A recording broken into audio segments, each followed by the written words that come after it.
Aurore, qui est une danseuse, qui enregistre tous les bruits de son quotidien, de sa vie, avec un dictaphone, pour ensuite les faire écouter à son amoureux, qui est dans le coma. Et donc ça fait 6 mois qu'elle a ce rituel en fait.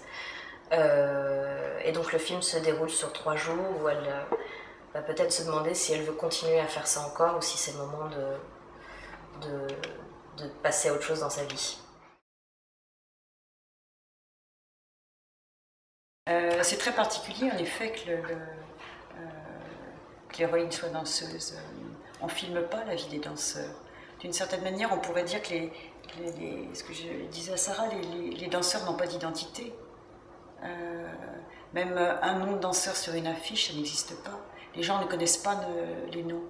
Quelques très grands noms, et c'est très troublant pour moi. Quand on est un jeune interprète, il faut presque faire un chemin parallèle à la danse pour aller à la rencontre de sa propre identité.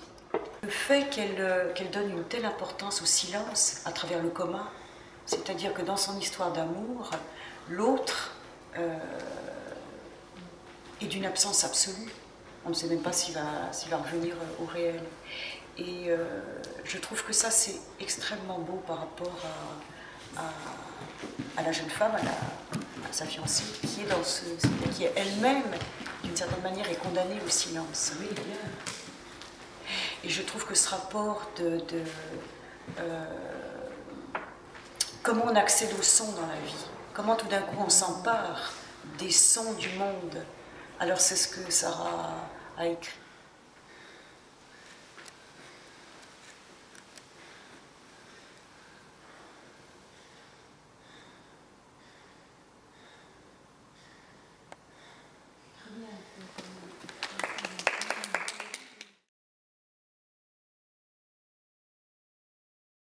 Dans cette chorégraphie qu'on a travaillée, c'est dans cette scène qu'elle exprime une certaine douleur et une certaine rage qu'elle n'exprime pas forcément dans d'autres scènes. D'accord. Donc c'est plutôt d'avoir choisi, ou certaines émotions du personnage et les mettre dans la danse en particulier, et pour le reste, ce sera autre chose, mais d'accord.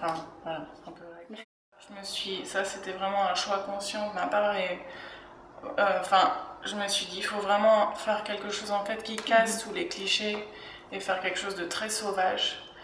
Parce que j'avais pas envie que ce soit une danseuse cliché, bien habillée, très stricte comme les danseuses classiques peuvent l'être. Ça change du rapport encore. Ça, je vais découvrir. Non, si, j'ai déjà assisté, j'ai déjà participé à des captations de spectacles, tout ça, donc c'est quand même pas si différent en tout cas pour ce qui va concerner les parties dansées. Ouais. Non, ce qui est vraiment différent pour moi, c'est ce que je disais à l'instant, c'était d'interpréter la danse qu'on doit faire, et en même temps ce jeu-là qui correspond à l'histoire. À l'histoire du personnage. Voilà, l'histoire du personnage. C'est un autre rapport, disons que le rapport à la caméra, et c'est surtout un rapport de distance en fait qui change. C'est-à-dire que quand on est sur scène, le rapport est plus lointain avec le public, donc on ne projette pas la même chose.